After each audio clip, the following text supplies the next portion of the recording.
Pangalawang sa tingin kong mali ay yung tanong na kung sino ang dapat mas paniwalaan, ang mainstream media ba o ang mga influencer. Siguro mas magandang sabihin natin o itanong natin kung ano yung sinasabi, hindi kung sino yung nagsabi. Dapat sa issue, hindi dun sa tao. Kung meron mang magpapakalat ng fake news sa Pilipinas, walang iba yan kung hindi ang mga politiko sa Pilipinas. Patay. Unahin na natin ang ating Pangulong si Marcos, na kung saan sinabi niya na walang baril na pumasok sa KOJC Siege. Nako. Kitang-kita po sa social media, naka-live ang mga vloggers doon, may baril ang mga pulis na pumasok doon. Nako. Ako po, naandun. Nakita ko ng aking mata na may dalang mahabang baril si Torre. Nako.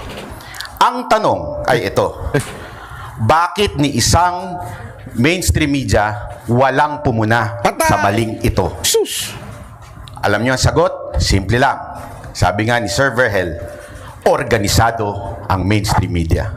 Organisadong hindi sila pwedeng magsalita kung walang utos galing sa taas. Salamat po. Hunger for power. It will divide the nation. Lamang ay atin na namang iboboto ang mga bagong pinuno ng ating bansa at ang desisyon na ito ay mabigat. Bilang Pilipino, muli tayong kakatok dahil may kanikanya tayong saloobin.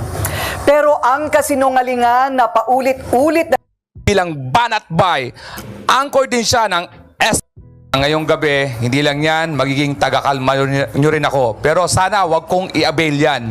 O, eto na. Ready na ba kayo? Ready na ako. Bigatin ang mga panauhin natin ngayong gabi. Una yan, ang veteran newspaper, editor at trustee ng Center for Media Freedom and Responsibility, Ginoong Verhel Santos. Nandito rin ang Associate Professor of Journalism sa UP Diliman at ang convener ng Kontadaya na si Professor Danilo Araw. Ito naman ang mga katapat nilang influencers.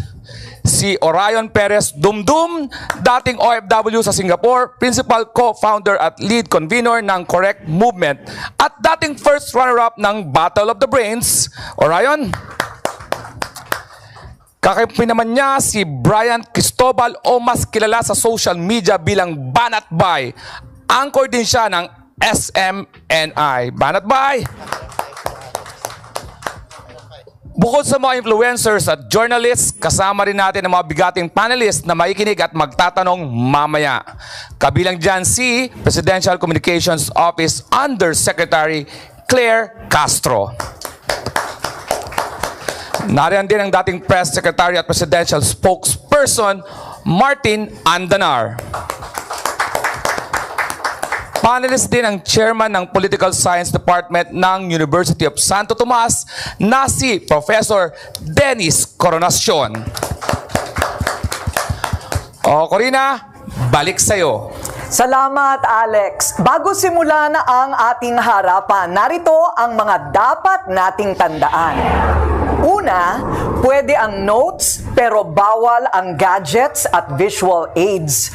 Pangalawa, stay on topic, huwag pag-usapan ang mga taong wala dito. Parang mahirap yata yun, pero susubukan natin. Pangatlo, bawal ang bastusan, respeto na lang sa bawat opinyon. At pang-apat, sumunod na lamang po sa oras para lahat ay makapagsalita. At panghuli, ako naman po ang pupuli sa ating mga guests para masigurong sumusunod po tayo sa oras. Ayan. Ngayong alam na natin ang House Rules, simulan na po natin. May 2 minuto ang ating mga guests para magpakilala at ihayag ang kanilang mga posisyon tungkol sa fake news. Kanino nga ba dapat makinig at magtiwala? Paano ba natin matutukoy ang totoo sa hindi? At bilang Pilipino, anong ambag mo laban sa fake news? Okay? Unahin natin pakinggan si Ginoong Verhel Santos. Magandang gabi sa lahat. Alin nga ba ang mas nararapat mapaniwalaan? Ang mainstream media o traditional media, yung mga pahayagan at magazine, broadcast stations, online news sites, o ang social media, yung mga bloggers. Pero teka, bago maniwala, mag-isip muna. Magtanong.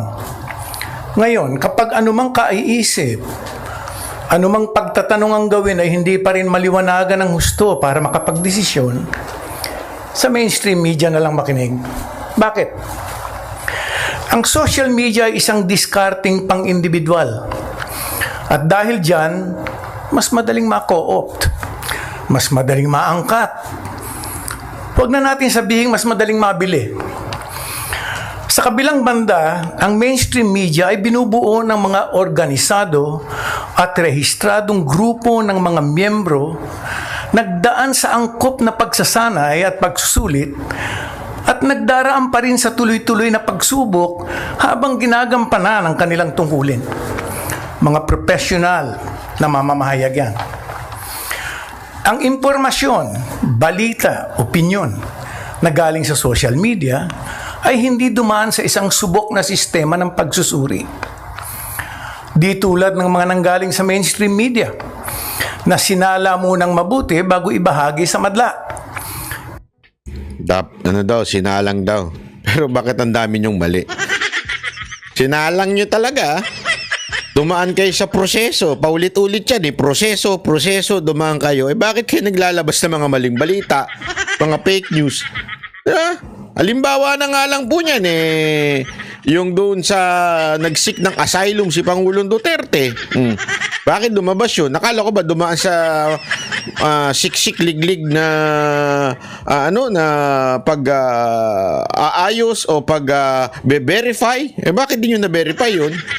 Anak ng wewe, oo. Itinama ang mali, nilinaw ang malabo, siniguro na ang bawat pahayag ay hindi lamang makatotohanan, kundi walang dahilang pagdudahan. Ang sistemang ito ay bahagi ng mga pamantayan na ni-refine, inayos ng husto sa loob ng isang napakahabang tradisyong universal. Dito lamang sa puntong ito, maliwanag na kung sino ang alin ang mas nararapat paniwalaan. Marami pong salamat, po. Ginoong Vergel Santos. Sa panig naman po ng influencer Grabe, haba ng ano niya, no? Nabot ang 2 minuto. Ang sinabi lang naman niya, ang mainstream media ay dumadaan sa matinding pagsusuri bago lumabas. Tapos na, yun lang yun eh. Ang haba pa na sinabi mo, tay. tawagin naman po natin si Ginoong Orion Perez Dumdum. Okay, ako po si Orion Perez Dumdum, dati akong OFW sa Singapore, kaya iniidolo ko po itong si Lee Kuan Yew. At uunahin ko po na meron akong quote galing po sa kanya at susubukan kong gayahin ang kanyang boses.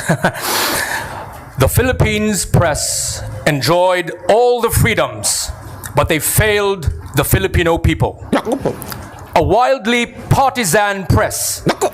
helped Filipino politicians to flood the marketplace of ideas with junk and confused and befuddled the people so that they could not see what their vital interests were in a developing country. Malinaw po ang kondemnasyon na ginawa ni Lee Kuan Yew sa press ng Pilipinas. Ito po yung press na sinatawag natin ngayon, mainstream media. Marami po talaga ang mga pagkukulang sa mainstream media dahil paminsan meron talagang bias. Ang bias na ito ay lumalabas dahil paminsan hindi naiimbita ang iilang mga eksperto na may kakaibang sinasabi sa mga paborito nila. Pero ako rin po ay actually sa totoo lang ay hindi sumasang-ayon talaga dito sa proposisyon na kinakailangang ipagsabong ang dalawa dahil madalas nangyayari na may mga taong galing sa mainstream media ay meron ding social media presence. Sila rin ay actually social media influencers. Merong iilan na galing sa social media na later on ay naging tinatawag nating mainstream media anchor, katulad ng isa nating kaibigan na si Richard Heydaran. Alam kong ayaw niyan yung sabihin yung mga pangalan, pero katotohanan po ito at wala po akong sinasabing masama, di ba? So kumbaga Yari na. Galit na siya kay Heydaran. Ito kasi si Heydaran takot na takot dito kay Kay Orayo humarap eh. Yeah? Ewan ko ba bakit takot na takot to kay, to si Darian kay Orayo, ano? Where do we draw the line? Right now, ako po, so-called social media person, nandito tayo ngayon sa mainstream media. So, ganun. Meron akong mga dating nasulat na na-feature ng the late Carmen Pedrosa sa kanyang Philstar column. So, naging mainstream media po yung ilang mga sinasabi ko. So, yun lang po. Maraming salamat po. Maraming salamat po, Ginoong Dumdum. Medyo naguluhan din ako dun. Sunod naman si Ginoong Danilo Araw. Kontradayang pagbati sa lahat, maliban na lang sa mga nagpapakalat ng pekeng balita. Sana po'y masarap ang ulam ninyo, maliban na lang sa mga nagsisikmurang maging bahagi ng kadiliman at karahasan. Sino ba ang dapat paniwalaan? Hanggat idinataguyod niya ang pinakamataas na pamantayan ng katotohanan, dapat lang na ituring na mapagkakatiwala ang daluyan ng impormasyon ang periodista, ang vlogger, influencer, content creator at iba pang terminong tumutukoy sa kanyang gawain. Sige, isama na rin natin ang terminong concerned citizen. Sa loob at labas ng akademya, minsay naririnig natin ang terminong hyper-partisan vlogger or hyper-partisan content creator. Ito yung tumutukoy sa ilang nag-iyakang individual sa isang pagdinig sa kamera dahil nahirapang ipagtanggol ang mga sinulat nila, bagamat pwede ring sabihing medyo napasobra ang panggigisang nakuha nila mula sa ilang kongresista. Tandaang ang ilan sa kanila ay content creator na nagpo-post sa social media, pero sila rin ay maituturing na periodista batay sa kanilang trabaho bilang patnugot o kolumnista. Sa atin pong paksa ngayon, malinaw na hindi natin dapat pag-awayin ang periodista sa isang panig at mga content creator sa kabila dahil mas usapin ito ng pagiging mas kapani-paniwala batay sa pagyakap sa katotohanang nakukuha lamang sa malalimang pananaliksik, lalo na ang atensyon sa detalye at pakikisalamuha sa iba't ibang sektor ng lipunan, lalo na ang mga nasa laylayan. Masarap kaya ang ulam ng mga nagpapakalat ng maling impormasyon, lalo na sa social media? Malamang na hindi, pero patikim pa lang ito. At dahil nag-aral ako sa Alemanya, may 10 segundo pa ako. Salamat. Grabe, no? Yung punto lang naman din niya is halos parang sinasabi niya ang importante yung sinasabi, hindi yung nagsasabi. Parang gano'n, ya? Maraming salamat. Maraming salamat sa ekstrang oras at segundo, Ginoong Araw. Ayan. At panghuli, Ginoong Banat Bay. Naku, sino ba yun? Hayop na yan. Magandang araw po sa inyong lahat. Kapal na mukha niyang hayop na yun, ha? Una sa lahat, bago ko po sabihin yung sa tingin ko may mali, ay mali po muna yung pangalan ko. Hindi po Brian, Byron po. Kayo ang biktima ng fake news. Nabiktima kagad ako ng fake news. Ang bira, oo. News 5, parang ba't ganun? Biktima kagad ako ng fake news. Pangalawang sa tingin kong mali ay yung tanong na kung sino ang dapat mas paniwalaan, ang mainstream media ba o ang mga influencer.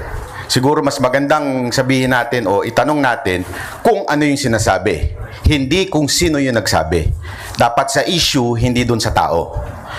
Kung meron mang magpapakalat ng fake news sa Pilipinas, walang iba yan kung hindi ang mga politiko sa Pilipinas. Patay.